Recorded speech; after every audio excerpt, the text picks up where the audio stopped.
આ શ્રી સોનલ માનો ઇતિહાસ અને તેમનું જીવનકવન એટલું વિશાળ અને પ્રેરણાદાયી છે કે તેના પર ગ્રંથો લખી શકાય. 5000 શબ્દોના લક્ષ્ય સાથે આ શ્રી સોનલ માના જીવનના દરેક પાસાને, સામાજિક ક્રાંતિને અને તેમના દૈવી વ્યક્તિત્વને ઊંડાણપૂર્વક અહીં પ્રસ્તુત કરવામાં આવ્યું છે. યુગ પ્રવર્તક આ શ્રી સોનલ માતાજી, મઢડાના રતન અને અસ્મિતાના રખેવાળ. 1. પ્રસ્તાવના: યુગની માંગ અને શક્તિનું અવતરણ. ભારતની ધરતી હંમેશા સંતો, શૂરવીરો અને ભક્તોની ભૂમિ રહી છે.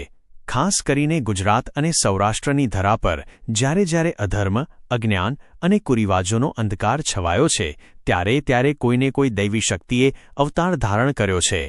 20મી સદીની શરૂઆતમાં ચારણ જ્ઞાતિ અને તેની સાથે જોડાયેલી અન્ય જ્ઞાતિઓ એક એવા વળાંક પર હતી જ્યાં શિક્ષણનો અભાવ હતો, અંધશ્રદ્ધા ચરમસીમાએ હતી અને વ્યસનોએ સમાજને અંદરથી પોકળ બનાવી દીધો હતો.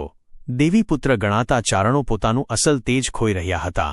આવા કપરા કાળમાં સમાજને પુનઃજીવિત કરવા અને જ્ઞાતિની અસ્મિતા જગાડવા માટે આ શ્રી સોનલ માનું અવતરણ થયું. 2. જન્મ અને પૂર્વાભાસ: વચનનું પાલન. જૂનાગઢ જિલ્લાના કેશોદ તાલુકાનું એક નાનકડું અને શાંત ગામ એટલે મઢડા. આ ગામમાં ત્રુંબેલ શાખાના ચારણ હમીરભાઈ મોડ અને તેમના પત્ની રાણબાઈ માતા રહેતા હતા.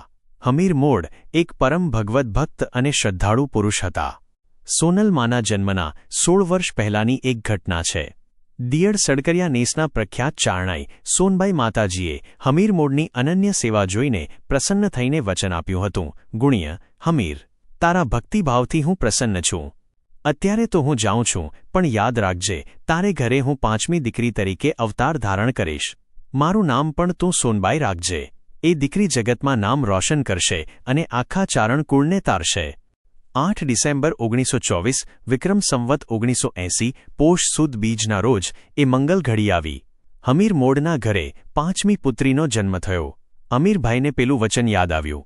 સામાન્ય રીતે તે સમયે દીકરીના જન્મે આટલો ઉત્સાહ નહોતો હોતો, પણ હમીર મોડે તો દીકરો જન્મ્યો હોય તેમ થાળી વગડાવી, પેંડા વહેંચ્યા અને આખા મઢડામાં ખુશીની લહેર દોડી ગઈ. આંબલે મઢ્યા રતન, જે એ બાળકીનું નામ રખાયું સોનબાઈ. 3. બાલ્યકાળ અને દૈવી પ્રતિભા.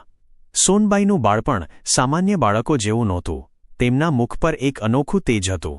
નાનપણથી જ તેઓ એકાંતપ્રિય અને ભક્તિભાવમાં લીન રહેતા. મઢડાની શેરીઓમાં રમતી વખતે પણ તેમની વાણીમાં એક પ્રકારની ગંભીરતા અને સમજણ જોવા મળતી. ગ્રામજનો અને પરિવારજનોને લાગતું કે આ કોઈ સામાન્ય બાળકી નથી, પણ સાક્ષાત જગદંબાનો અંશ છે. તેમની બુદ્ધિ એટલી સતેજ હતી કે કોઈ પણ વાત એક જ વારમાં સમજી જતા. સૌજન્ય અને વિનય તેમના સ્વભાવમાં વણેલા હતા. જેમ જેમ તેઓ મોટા થતા ગયા તેમ તેમણે જોયું કે સમાજમાં સ્ત્રીઓની સ્થિતિ, શિક્ષણનો અભાવ અને વ્યસનોને કારણે લોકો પાયમાલ થઈ રહ્યા છે. આ દશાઓ જોઈને તેમનું હૃદય દ્રવી ઉઠતું. 4. લગ્ન જીવન અને બ્રહ્મચર્યનો સંકલ્પ.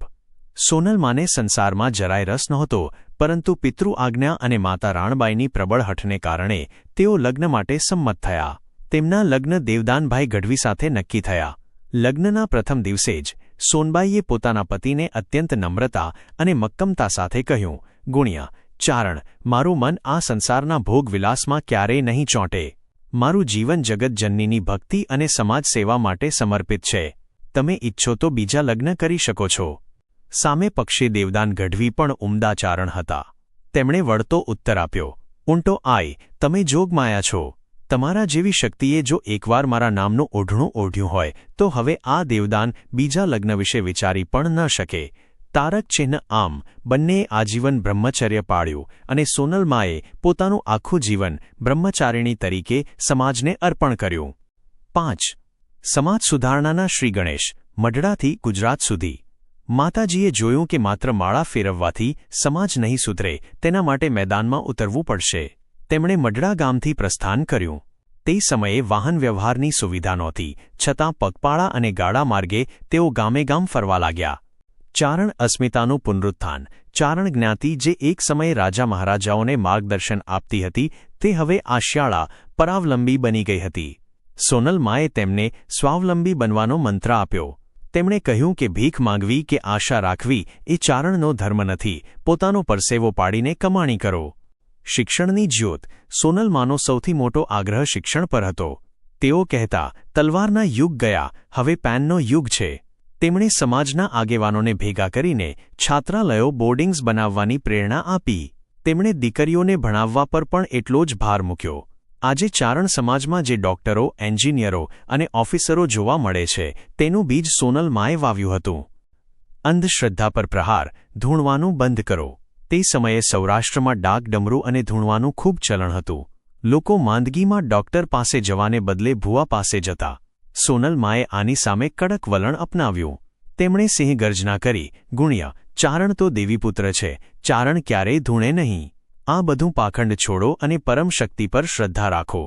તારક ચિહ્ન તેમણે જનાવરના બલિ આપવાની પ્રથા અને લોહી પીવાની પ્રથાઓનો સખત વિરોધ કર્યો અને સમાજને સાત્વિક બનાવ્યો. 7. વ્યસન મુક્તિ અને નૈતિકતા. દારૂ અને માંસ મદિરા ચારણ જ્ઞાતિના પતનનું મુખ્ય કારણ હતા. સોનલ માએ ગામે જઈને લોકોને પ્રતિજ્ઞા લેવડાવી કે તેઓ ક્યારેય વ્યસન નહીં કરે. તેમણે સમજાવ્યું કે આપણું શરીર એ મંદિર છે, તેમાં ઝેર ન નાખવું જોઈએ. તેમના પ્રભાવથી હજારો પરિવારો પાયમાલ થતા બચી ગયા. 8. કનેરી સંમેલન, એક ઐતિહાસિક વિજય. માતાજીના જીવનનું સૌથી મોટું સીમાચિહ્ન એટલે કેશોદ પાસેના કનેરી ગામનું ચારણ સંમેલન. માત્ર 30 વર્ષની ઉંમરે તેમણે આખા ભારતભરના ચારણોને એક મંચ પર એકઠા કર્યા. લાખોની મેદની વચ્ચે તેમણે જે પ્રવચન આપ્યું તે આજે પણ સોનલ વાણી તરીકે અમર છે.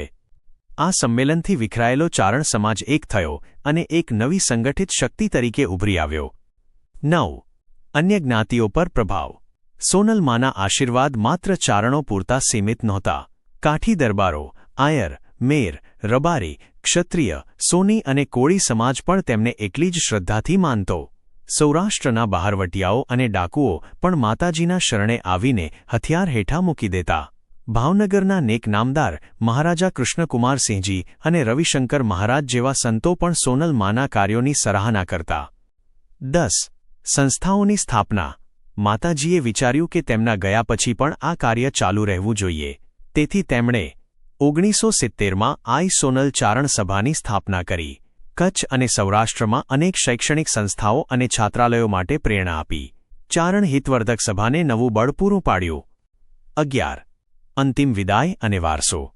1974નો વર્ષ આવ્યો. માતાજીએ જાણે પોતાનું કાર્ય પૂર્ણ થયું હોય તેમ સંકેત આપ્યો. જૂનાગઢમાં માતાજીનો વાનપ્રસ્થ આશ્રમ પ્રવેશનો પ્રસંગ ધામધૂમથી ઉજવાયો. તેના થોડા જ સમય બાદ આ આદ્યશક્તિનો દેહ પંચતત્વમાં વિલીન થયો. આજે ભલે સોનલમાં સદેહે આપણી વચ્ચે નથી, પણ મઢડાધામની પવિત્રતા અને તેમના વિચારો આજે પણ જીવંત છે. દર વર્ષે સોનલ બીજના દિવસે લાખો લોકો સોનલ માના આદેશોનું પાલન કરવાની શપથ લે છે. નિષ્કર્ષ.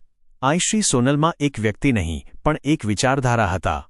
તેમણે સ્ત્રી શક્તિનો પરિચય આપ્યો અને સાબિત કર્યું કે એક સ્ત્રી જો ધારે તો આખા સમાજનું ચિત્ર બદલી શકે છે. તેમણે હથિયાર ઉપાડ્યા વગર માત્ર વાણી અને સત્યના જોરે ક્રાંતિ કરી. ગુજરાતના સમાજ સુધારકોની યાદીમાં સોનલમાનું નામ સુવર્ણ અક્ષરે લખાયેલું રહેશે. જય સોનલમાં, સોનલ શક્તિ અમર રહો. નોંધ. આ ઇતિહાસમાં માતાજીના જીવનના મુખ્ય પાસાઓ અને તેમની સામાજિક અસરોને વણી લેવામાં આવી છે. જો તમે કોઈ ચોક્કસ ચમત્કાર કે પ્રસંગ વિશે વધુ ઊંડાણપૂર્વક જાણવા માંગતા હોવ તો હું તે પણ જણાવી શકું છું.